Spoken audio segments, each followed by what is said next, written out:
बिस्मिल्लाहिर्रहमानिर्रहीम अस्सलाम वालेकुम students. Second year computer science chapter number 6 की लैब एक्टिविटी नंबर 5 को इस वीडियो ट्यूटोरियल में हम सॉल्व करेंगे। क्वेश्चन को सबसे पहले समझ लेते हैं।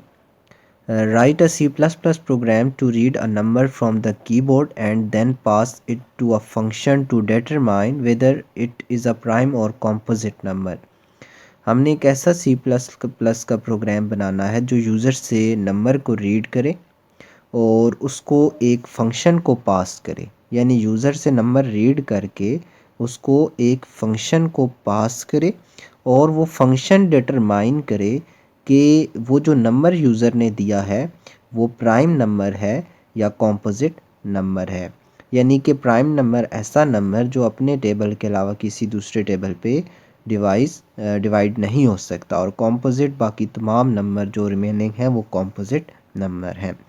सबसे पहले लाइन नंबर 1, 2 आप देख सकते हैं हेडर फाइल इंक्लूडेड है, और लाइन नंबर 3 को अगर आप देखें जिसके अंदर एक फंक्शन क्रिएट किया है हमने जिसका नाम प्राइम रखा है।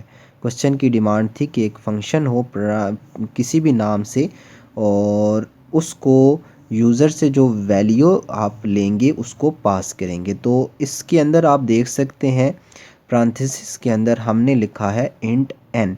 एन रिप्रेजेंट कर रहा है उस नंबर को जो यूज़र इंटर करेगा और उसकी टाइप इंटीजर है, और ये हमने वो नंबर जो है हमने वो एज आर्गूमेंट अपने प्राइम नाम के फंक्शन को दिया है। अब इसी के साथ आगे करली ब्रेसेस स्टार्ट हैं जो कि लाइन नंबर 4 से स्टार्ट हो रही हैं और लाइन नंबर 20 तक जा रही हैं। अब 4 से 20 तक ये जितनी भी लाइंस हैं ये प्राइम फंक्शन की बॉडी है।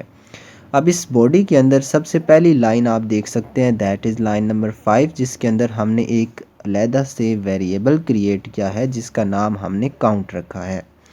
अब काउंट वेरिएबल को हमने एक इनिशियल वैल्यू दी है जो कि है 0, यानी काउंट वेरिएबल के अंदर हमने 0 स्टोर कर दिया कि हमने अभी तक कोई चीज़ काउंट नहीं की।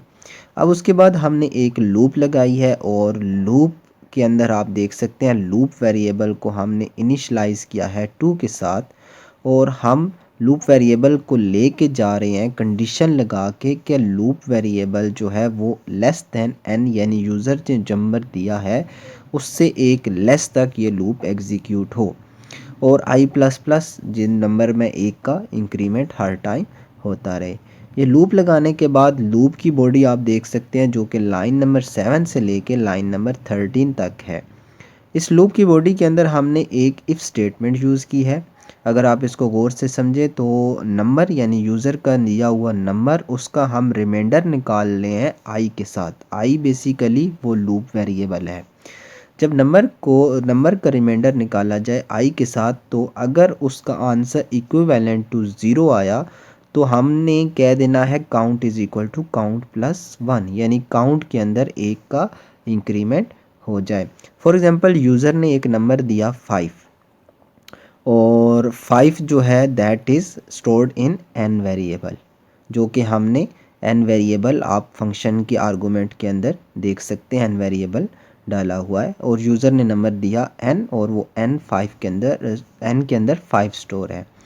अब हमने जो फार्मूला लगाया है इसको आप अगर गौर से देखें तो जब फर्स्ट टाइम लूप एग्जीक्यूट हो रही है तो i की हमारे पास इनिशियल वैल्यू है 2। अब यहाँ हमारे पास इफ़ स्टेटमेंट को अगर आप देखें जो कि लाइन नंबर 8 है, तो हमारे पास फार्मूला बन गया 5 मोड 2, यानी 5 का रिमाइंडर निकाला जा रहा है 2 के साथ। अगर 5 का रिमाइंडर आप 2 से निकालें तो आपके पास जो रिमाइंडर बचेगा that is 1। 1 is not equal to 0, तो हमारे पास ये जो इफ़ स्टेटमेंट की बॉडी है ये एग्जीक्यूट नहीं होगी। अब नेक्स्ट टाइम जब लूप दोबारा एग्जीक्यूट होगी तो i की वैल्यू में इंक्रीमेंट होगा, तो अब i की वैल्यू हो जाएगी 3। तो 3 को हम डिवाइड करेंगे 5 को डिवाइड करेंगे हम मोड लेंगे यानी कि 3 के साथ, तो उस सिचुएशन में हम देखेंगे कि रिमाइंडर क्या आ रहा है। अगर रिमाइंडर 0 आ गया तो काउंट में हम इंक्रीमेंट कर देंगे। अब ये जैसे ही लूप कंप्लीट होगी तो उसके लास्ट में 4 के आखिर में आप देख सकते हैं हमने दोबारा एक कंडीशन लगाई हुई है कि count is equal to zero, अगर जैसे ही काउंट ज़ीरो के बराबर आया, यानी कि नंबर अपने अलावा किसी नंबर पे डिवाइड ना हुआ, तो हम इस सिचुएशन में कहेंगे कि it is a prime number. Else, यानी कि अगर प्राइम नंबर नहीं है तो हमारे पास जो है कॉम्पोजिट नंबर कंसीडर होगा। अब मेन को अगर आप गौर से देखें, जिसके अंदर हमने एक वेरिएबल बनाया है इंट n नाम से, जो कि ऐसा आर्गुमेंट हमने फंक्शन को भी दिया था, वो नंबर हमने यहाँ डिक्लेयर किया है और यूज़र को एक मैसेज हम शो कर रहे हैं कि इंटर आ नंबर। यूज़र को हम कह रहे हैं कि नंबर इंटर करो जिसका आप चेक करना चाह रहे हो कि वो प्राइम नंबर है या कॉम्पोजिट नंबर है। तो यूज़र ने cn फंक्शन की मदद से आपके पास जो है नंबर जो है वो इनपुट होगा। उसके बाद लाइन नंबर 28 के अंदर आप देख सकते हैं कि हमने एक प्राइम n जो स्टेटमेंट लिखी है, ये उस फंक्शन को कॉल किया जो हमारे प्रोग्राम के अंदर लाइन नंबर 3 से लेकर लाइन नंबर 22 तक था। इस फंक्शन को हमने कॉल किया है। ये बात आपने याद रखनी है कि फंक्शन उसी सूरत में कंपाइलर हमारा एग्जीक्यूट करता है जो कि मेन के अंदर डिफ़ाइन होता है। कंपाइलर सबसे पहले मेन फंक्शन को एग्जीक्यूट करता है और मेन फंक्शन के अंदर आपने किसी दूसरे फंक्शन का रेफरेंस दिया है तो कंपाइलर आपका उस फंक्शन को एग्जीक्यूट करेगा। अगर लाइन नंबर 28 आप मिस कर देंगे तो लाइन नंबर 3 से लेकर लाइन नंबर 22 तक जो कोड है वो कंपाइलर एग्जीक्यूट नहीं करेगा। अब अगर आपको इसकी आउटपुट में दिखाऊं तो हमारे पास एक कंसोल आप देख सकते हैं जिसमें लिखा हुआ है इंटर अ नंबर। तो हम नंबर इंटर कर रहे हैं 5 और 5 को वो बता रहा है कि it is a prime number. क्यों? क्योंकि ये अपने अलावा किसी दूसरे टेबल के ऊपर डिवाइड नहीं होता। तो दोबारा आप देख सकते हैं एक और नीचे आप कंसोल जिसके अंदर नंबर हमने इस सिचुएशन में 15 दिया है। अब 15 को आप कंसीडर करें तो ये 15 3 से भी डिवाइड हो जाएगा और 5 से भी डिवाइड हो जाएगा। इस तरह ये नंबर जो है ये अब प्राइम नंबर नहीं रहा, तो ये हमारे पास कॉम्पोजिट नंबर है। तो स्टूडेंट्स, मैं उम्मीद करता हूँ ये ट्यूटोरियल आपको समझ आया होगा।